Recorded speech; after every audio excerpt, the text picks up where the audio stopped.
And I'd like to begin with a little story. This is the story that takes place a long, long time ago.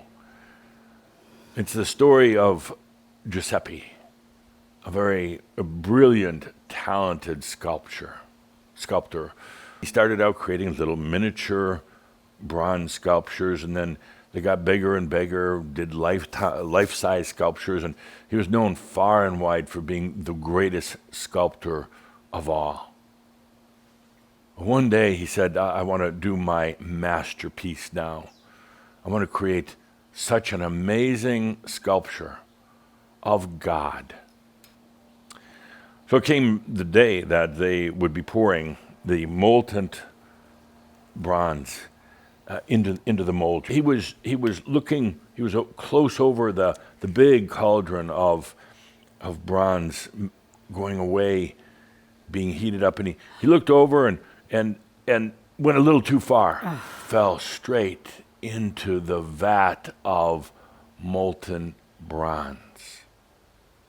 They poured the molten bronze into the mold.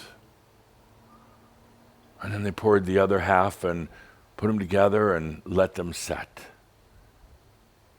And now, here's this sculpture of God looking out onto the village and onto the village people with Giuseppe cast inside of it. And then one day, 1,000 or more years later, with the statue of God standing there over the village, but now pretty much forgotten, one day a big storm came up.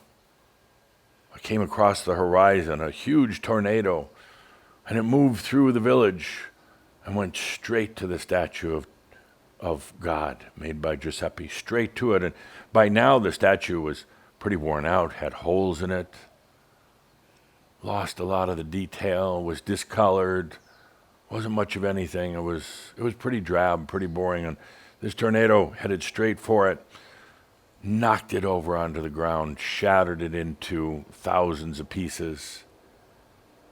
And at this point, all this commotion woke up Giuseppe after over 1,000 years of being stuck in his own sculpture. It woke him up.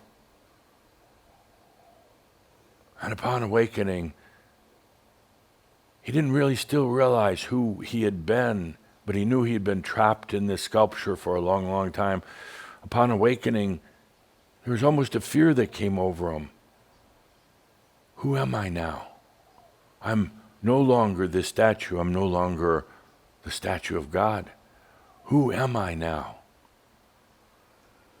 I am free, but what does that mean? What do I do with my freedom? He realized that it is so easy to get trapped in an identity when the true God within says you are all identities, anything you want to be. And yes, you can dive deep into one. You can become trapped as if in a sculpture. But you're always free to create any new identity you want for yourself.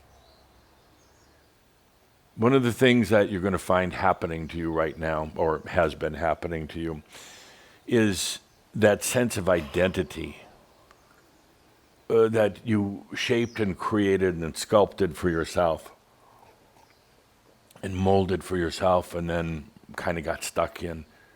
It's breaking away.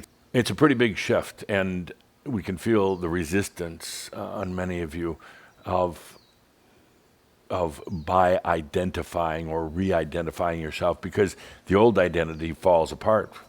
The dragon was instrumental in helping with that, break it apart. But you realize the dragon is also there. The dragon is you.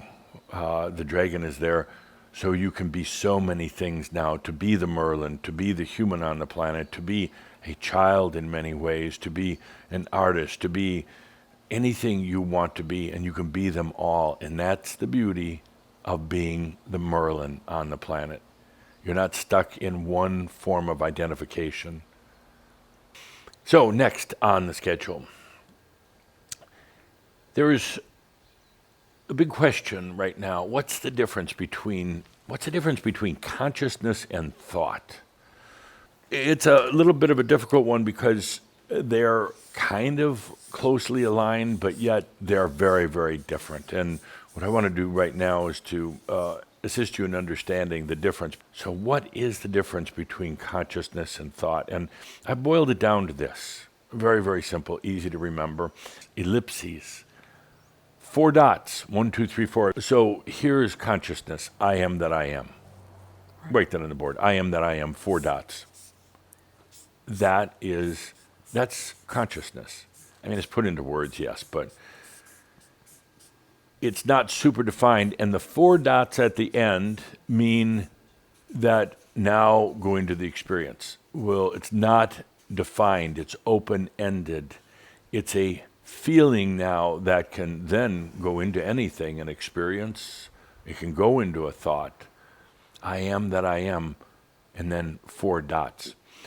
The difference between consciousness and thought is the difference between ellipses, open-ended, dot, dot, dot, dot, and a period at the end of the sentence. Consciousness is everywhere. It's not just in the brain or just in the body. It is in those things, but it's everywhere. Consciousness doesn't take up space, and it's not synced into any form of time. It's just there. Consciousness, it is. I am.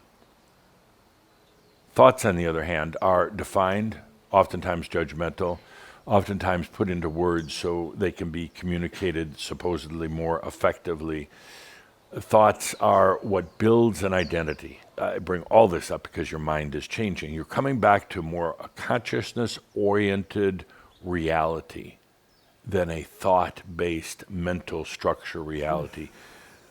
You're coming back to more consciousness and more identification with the all that you are, not the little that you are. Consciousness is who you really are. The thoughts are simply the ways of experiencing and acting it out. But let's not cast them in bronze.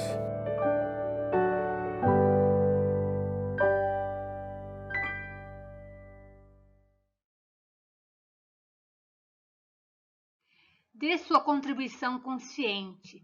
Se chegou até aqui, inscreva-se, dê seu like, compartilhe, comente e obrigado por nos assistir.